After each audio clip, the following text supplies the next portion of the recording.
ഞാൻ ജനിച്ചൊരു 23 ദിവസം ആയപ്പോഴത്തേക്ക് ശരീരം മൊത്തം ഇങ്ങനെ പാമ്പിൻ്റെ പട ഉരിയുന്ന പോലെ ഒരു അസുഖം വന്നു. അപ്പോൾ അതിലിടയ്ക്ക് പൊട്ടി ചോര പോലെ വരികയും അപ്പം കുഞ്ഞിലെ ഒരു സ്മെല്ലുണ്ട് എനിക്ക് എപ്പോഴും, തലയിലും ഒക്കെ സ്മെല്ലുണ്ട്. അപ്പോൾ കുട്ടികളാരും അടുത്തിരിക്കത്തില്ല. എൻ്റെ കയ്യിലൊക്കെ മുട്ടി കഴിയുമ്പോൾ അവർ ഓടിപ്പോയിട്ട് കൈയൊക്കെ കഴുകും. പത്തനംതിട്ട സീതത്തോട് ഗ്രാമപഞ്ചായത്തിൽ ദീപ്തി, ബ്ലോഗർ ദീപ്തിയെ നിങ്ങൾക്ക് പലർക്കും അറിയായിരിക്കും. ദീപ്തിയുടെ വീട്ടിൻ്റെ തൊട്ടടുത്ത്, അതായത് തൊട്ട് മുന്നിൽ കാണുന്ന സ്ഥലമാണിത്. ഇവിടെയൊക്കെ എക്സ്പ്ലോർ ചെയ്തിട്ടാണ് ദീപ്തിയുടെ യൂട്യൂബ് ബ്ലോഗിങ് വരുന്നത്. ഈ ബ്ലോഗിങ് കിട്ടുന്ന വരുമാനം കൊണ്ട് ദീപ്തി ഇവിടുത്തെ അടുത്തുള്ള ആദിവാസി കോളനി അവരുടെ ഉന്നമനത്തിന് വേണ്ടിയിട്ടാണ് ചെറിയ കാശ് ഉപയോഗിക്കുന്നത്. പിന്നെ കുറേ തരത്തിലുള്ള പ്രവർത്തനങ്ങളും ദീപ്തിക്കുണ്ട്.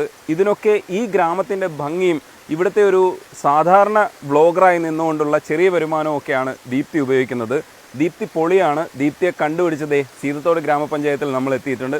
ദീപ്തിയുടെ വിശേഷങ്ങൾ കേൾക്കാം.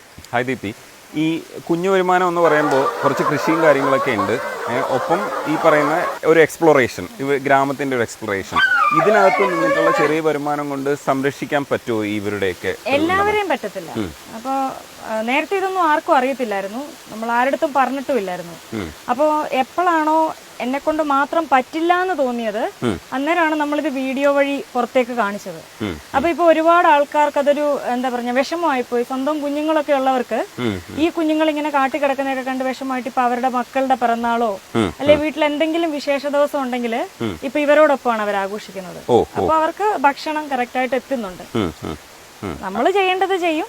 കാരണം ഇത് ഞാൻ ഒരിക്കലും ഒരു സോഷ്യൽ സർവീസ് ആയിട്ടല്ല ചെയ്യുന്നത്. ഇത് എന്റെ കൺസെപ്റ്റിൽ ഇത് സോഷ്യൽ റെസ്പോൺസിബിലിറ്റി ആണ്, നമ്മുടെ ഉത്തരവാദിത്വമാണ് എന്ന് കരുതിയാണ് ചെയ്യുന്നതും. പിന്നെ ഒരുപാട് കുഞ്ഞുങ്ങള് പ്രചോദനമായിട്ട് ഇത് കണ്ട് പ്രചോദനമായിട്ട് അവര് വീട്ടുകാരെ വീണ്ടും വീണ്ടും പറഞ്ഞിവിടെ കൊണ്ടുവരുന്നുണ്ട്. അവരുടെ ഡ്രസ്സുകൾ അങ്ങനെയൊക്കെ കൊടുക്കാൻ വേണ്ടിയിട്ടും. പിന്നെ ചില അമ്മമാരെ വിളിച്ച് പറയാറുണ്ട്, ഇപ്പൊ മക്കള് പുതിയ ഡ്രസ്സ് വേണമെന്നും പറഞ്ഞൊന്നും വഴക്കുണ്ടാക്കാറില്ല ഇത് കണ്ടതിന് ശേഷം. കാരണം ഒരൊറ്റ കുടിലില് ചോർന്നൊലിച്ച് കിടക്കുക. ഓരോ കുടുംബത്തിൽ 7-8 മക്കളുണ്ട്. ദീപ്തിയുടെ കുറേ റുട്ടീൻസ് നമ്മൾ വ്ലോഗ് വഴി കണ്ടിട്ടുണ്ട്, ദീപ്തി ചെയ്യുന്നത് കണ്ടിട്ടുണ്ട്. പക്ഷേ നമ്മുടെ ഇതിനകത്ത് ദീപ്തി എങ്ങനെയാണ് സംസാരിക്കുന്നത് നോക്കാം. ദീപ്തിക്ക് ഒരുപാട് കഥ പറയാൻ ഉണ്ട്. എന്നാ കയറിയട്ടെ. ഇതാണ് കോഴി സാമ്രാജ്യം. ഒരുപാടുള്ളതിന്റെ ഒരു ഭാഗമാണിത്. ഇത് VV380 എന്ന് പറഞ്ഞൊരു ഇനത്തിൽപ്പെട്ട കോഴിയാ. അതായത് വർഷത്തില് മാക്സിമം ദിവസം ഇത് മുട്ടയിടും. അതാണ് ഇതിന്റെ പ്രത്യേകത. അതായത് ആദ്യത്തെ 2 വർഷം മുട്ടയിട്ട് തുടങ്ങി ആദ്യ 2 വർഷം വരെ അതായത് വർഷം 1 മാസം വല്ലതും മുട്ട ഇട്ടില്ലെങ്കിലേ ഉള്ളൂ, ബാക്കി കംപ്ലീറ്റ് ആയിട്ട് ഇത് മുട്ട ഇട്ടുകൊണ്ടേയിരിക്കും.